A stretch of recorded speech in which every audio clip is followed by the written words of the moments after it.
नमस्कार, मैं हूं आपके साथ अनुपमा खोपरे और आप देख रहे हैं एबीसी न्यूज। आजादी के बाद से लंबे समय तक कांग्रेस का कोर वोट बैंक दलित समुदाय बना रहा। लेकिन जब 80 के दशक में बहुजन समाज पार्टी की सियासी एंट्री होती है, तो ये जो दलित वोट बैंक था कांग्रेस पार्टी का, वो खिसक कर बहुजन समाज पार्टी के पास आ गया और यही बहुजन समाज पार्टी की पहचान और सियासी ताकत बनी। काशीराम साहब, जिन्हें बहुजन समाज पार्टी के संस्थापक कहा जाता है, और काशीराम साहब जो कि दलितों के सबसे बड़े नेता कहे जाते थे, लेकिन आज वही सियासत में सबसे महत्वपूर्ण और उत्तर प्रदेश की सियासत में केंद्र बिंदु बन चुका है। एक समय था जब बहुजन समाज पार्टी एक नारा देती थी जो गांव गांव तक चलता था। बहुजन समाज पार्टी की क्या पहचान? तो कहा जाता था नीला झंडा हाथी निशान। अब ये जो नारा था वो गांव गांव तक पहुंच गया और इस नारे ने न केवल बहुजन समाज पार्टी को पहचान दिलाई, बल्कि ये बहुजन समाज पार्टी की सबसे बड़ी सियासी ताकत भी बनी। एक तरीके से कांग्रेस का जो बहुजन समुदाय का जो वोट बैंक था वो खिसक चुका था और कांग्रेस पार्टी हाशिए पर, यानी कि एक तरीके से सियासी वनवास पर चली गई थी। अब इस बीच में फिलहाल वर्तमान के दौर पर बात की जाए तो कांग्रेस यही वोट बैंक को वापस हासिल करना चाहती है। और सिर्फ कांग्रेस पार्टी नहीं, बल्कि हम समाजवादी पार्टी की बात करें, भारतीय जनता पार्टी की बात करें या आजाद समाज पार्टी की बात करें, तमाम ऐसी पार्टियां हैं जो हर वो कोशिश और हर वो जद्दोजहद कर रही है जिससे किसी ना किसी तरीके से जो ये उत्तर प्रदेश में बहुजन समुदाय, यानी कि एक तरीके से कहा जा सकता है कि बहुजन समुदाय का जो वोट बैंक है वो हासिल कर सके। इस बीच में कांग्रेस पार्टी ने एक बड़ा सियासी दांव रचा है और बहुजन समाज पार्टी से उनका जो दलित वोट बैंक है वो अपनी तरफ आकर्षित करने के लिए एक बड़ी चाल इसे कही जा सकती है। देखिए, 15 मार्च को काशीराम साहब की जयंती है और इस जयंती को हर पार्टियां सियासी रणनीति की तरह आजमाना चाहती है और इसी के तहत आज राहुल गांधी ने एक सबसे बड़ा सियासी दांव रच दिया। वो दांव क्या था? दरअसल लखनऊ के इंदिरा गांधी प्रतिष्ठान पहुंचे राहुल गांधी। इस बीच में काशीराम साहब को लेकर एक कार्यक्रम आयोजित किया गया जिसका नाम रखा बहुजन संवाद। जी हाँ, इस बीच में राहुल गांधी ने जो पिछड़ा वर्ग के हैं और जो दलित समुदाय है उनसे संवाद किया और काशीराम साहब के जो विचार हैं, जो उनके प्रेरणा है, उस पर चलने के लिए, उस पर आगे बढ़ने के लिए तमाम जो दलित समुदाय हो या पिछड़ा वर्ग के जो लोग हैं उनसे संवाद किया और इसी के तहत अपनी बड़ी चाल चली। आपको बता दें कि 2025 में भी दलित गौरव के नाम से इसी तरीके से कांग्रेस पार्टी ने एक कार्यक्रम आयोजित किया था जहां पर दलित संवाद के तहत संवाद किया गया था। काशीराम साहब की जो विचारधारा थी उस पर चर्चा की गई थी।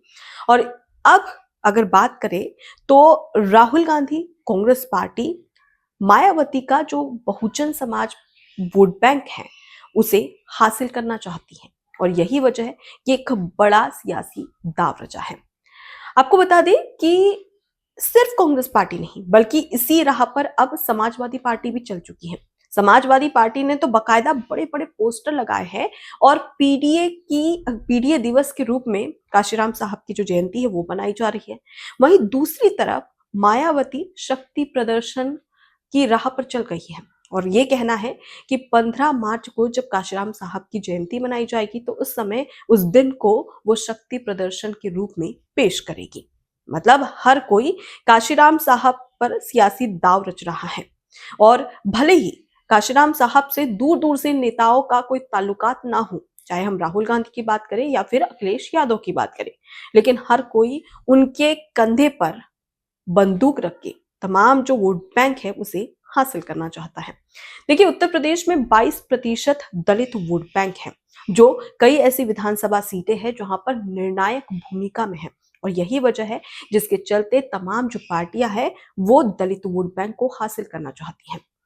लेकिन सबसे ज्यादा दलित वोट बैंक पर ही फोकस क्यों है? दरअसल समय ऐसा है कि मायावती, जो बहुजन समाज पार्टी की प्रमुख है मायावती, उनका जो दलित वोट बैंक है वो स्थायी नहीं है। लंबे समय से मायावती उतनी एक्टिव नजर नहीं आ रही है राजनीति में, जिसके चलते उनका दलित वोट बैंक कभी कांग्रेस के पास जाता है, कभी समाजवादी पार्टी के पास जाता है, तो कभी भारतीय जनता पार्टी के पास जाता है और कभी बहुजन समाज पार्टी के पास।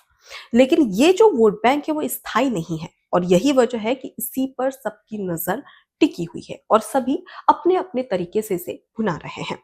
अब मायावती कोशिश कर रही है कि ये जो उनका वोट बैंक है, जो 80 के दशक में उनका हुआ करता था, जो अब अस्थायी हो चुका है, और इसे वापस से बहुजन समाज पार्टी में स्थायी बनाए रखने के लिए एक महत्वपूर्ण कोशिश करनी होगी। और इसी के तहत अब मायावती राजनीति में काफी ज्यादा एक्टिव है। लेकिन ये जो 22% दलित वोट बैंक है, क्या ये उत्तर प्रदेश में एक बड़ा सियासी दांव चलता हुआ नजर आएगा? क्योंकि निर्णायक भूमिका में ये माना जाता है और इस पर सभी की नजर है। लेकिन सबसे बड़ी बात कि यहाँ पर दलित वोट बैंक को आकर्षित करने के लिए तमाम चीजें की जाती हैं, लेकिन आज भी कई ऐसे जगह है, कई ऐसे क्षेत्र है जहां पर दलितों के साथ में अत्याचार हो रहा है। वहां पर ये नेता खामोश क्यों नजर आते हैं? आपको याद होगा कि हाल ही में दिल्ली में एक बड़ी घटना सामने आई थी होली के समय, जहां पर तरुण खटीक की पीट पीट कर उसे अधमरी हालत में अस्पताल पहुंचाया गया था।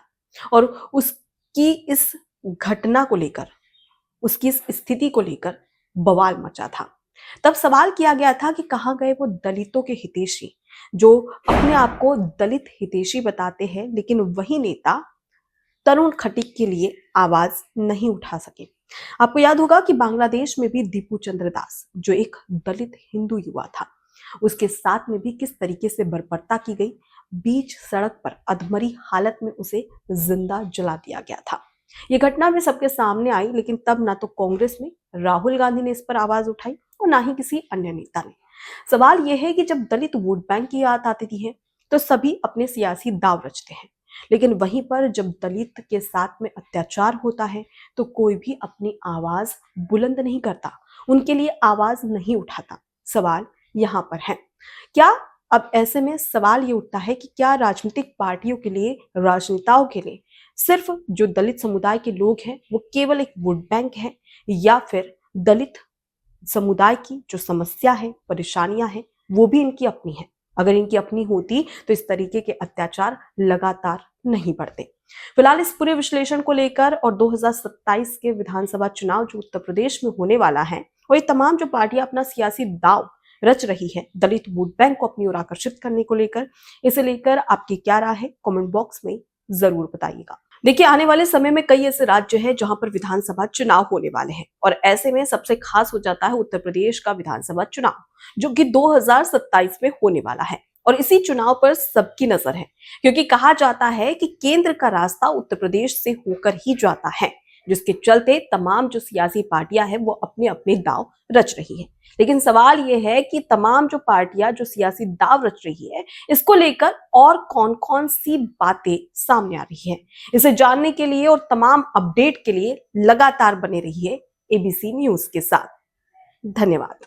एबीसी हिंदी न्यूज, आज ही जुड़िए हर खबर के साथ।